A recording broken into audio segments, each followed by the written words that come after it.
देश के विकास को नई गति देने वाला दिल्ली मुंबई एक्सप्रेसवे के अलाइनमेंट के नीचे हम खड़े हैं और हमारे ऊपर से ये 6 लेन का कॉरिडोर आगे बढ़ रहा है, जो आगे जाकर के 8 लेन हो जाएगा और अगर जरूरत पड़ा तो इसको 12 और 20 लेन तक बढ़ाया जा सकता है।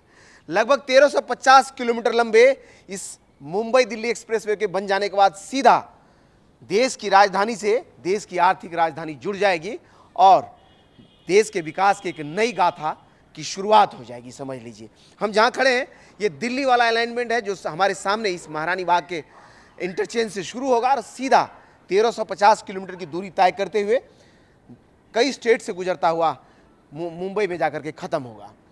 फायदा आपको पता ही है कि क्या होगा, विकास की एक नई गाथा को शुरू कर देगा और समझिए तो उस गाथा को लिखना इसने शुरू कर दिया है। हमारे ऊपर से 6 लेन का अलाइनमेंट है जो पूरी तरह से एलिवेटेड है। पिलर के ऊपर से 3 लेन का रोड एक तरफ से और 3 लेन का रोड दूसरे तरफ से, सिंगल पिलर पे 6 लेन का अलाइनमेंट इसके ऊपर से गुजर रहा है और आगे जाकर के जब यह जमीन पर उतरेगा तो 8 लेन का हो जाएगा।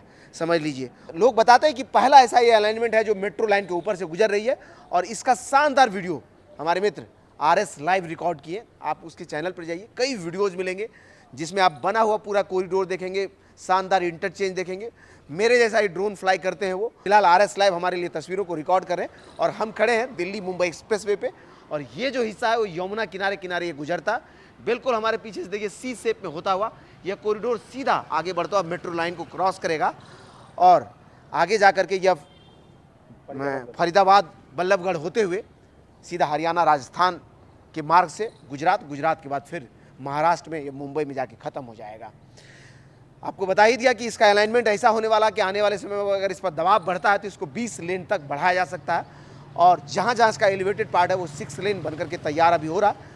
जरूरत हुआ तो आने वाले समय में इसको भी हो सकता है बढ़ाया जाए, लेकिन जहाँ ज़मीन पर अधिग्रहण हुआ वो 20 लेन तक किया जा सकता है। ये RS लाइव बता रहे थे हमें, तो समझ सकते हैं कि इस तरह का कॉरिडोर एक बन रहा है। खासकर आप इस कॉरिडोर पर अगर आप आगे बढ़ेंगे तो आगे एक लॉन्चर देखिए सामने लगा हुआ, उस लॉन्चर के जरिए सुपर स्ट्रक्चर को लॉन्च किया जा रहा है और इसका निर्माण यहीं नोएडा में कहीं हो रहा है। वहाँ से सुपर स्ट्रक्चर को लाया जाता है और फिर यहाँ लॉन्चिंग हो रहा है जिसके जरिए इस कॉरिडोर का निर्माण हो रहा है।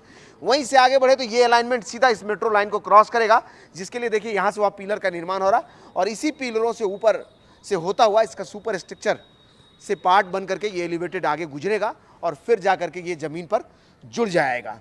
इसके शानदार वीडियोस हमने बताया है कि RS लाइव ने रिकॉर्ड किया और आप उस पर देख सकते हैं।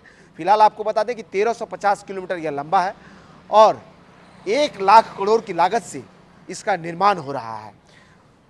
केंद्रीय परिवहन मंत्री नितिन गडकरी का यह ड्रीम प्रोजेक्ट है और कई बार इसका हवाई सर्वेक्षण करते हुए उनके वीडियोज़ आपने देखा है कि वो खुद से आकर के इस कॉरिडोर का मुआयना करते रहते हैं।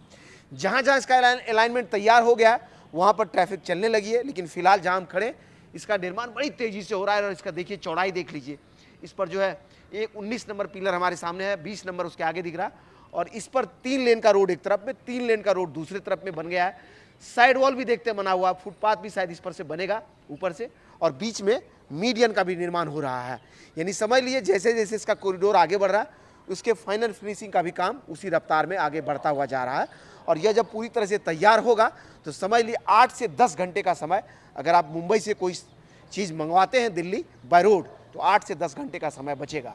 और ख़ासकर जो रेफ्रिजरेटेड चेन मेंटेन करके जो गाड़ियाँ आती है समझ लीजिए उसके लिए कम से कम 40% का एक्सपेंस जो है कम हो जाएगा आने वाले समय में। समय तो बचेगा ही, धन भी बचाएगा आपका यह कॉरिडोर और मजबूत कनेक्टिविटी देश को देगा और देश के विकास की एक नई गाथा को लिखेगा। उम्मीद करते हैं कि हमारा ये वीडियो आपको अच्छा लगा होगा। इसी तरह दोबारा हम आएंगे तो इस कॉरिडोर का आगे की तस्वीरें रिकॉर्ड करेंगे। राजन जी के साथ हमने कहा है कि अगली बार आएंगे तो आप समय दीजिए और हम दोनों साथ में चल करके उसको एक्सप्लोर करेंगे। और इस बार तो हम 2 ही हैं, एक कैमरा कर रहे हैं तो एक सामने में खड़े हैं, तो अगली बार आएंगे तो किसी और को भी लेके आएंगे ताकि दोनों लोग एक फ्रेम में आपको दिखाई दे। और जब एक क्रिएटर कोई भी कॉरिडोर को रिकॉर्ड करता है तो आप जानते हैं कि उसके एक एक पिलर से, एक एक खंभे से वो जुड़ जाता है और उसके विकास को अगर देखता अपने आँख से तो उसको लगता है कि मेरा देश ऐसे ही बदल रहा है। उन तस्वीरों को या उन एक्सपीरियंस को भी हम स्क्रीन पर राजन सिंह के जरिए आपके लिए लेकर के आएंगे अगली बार। फिलहाल अभी के लिए बस इतना ही।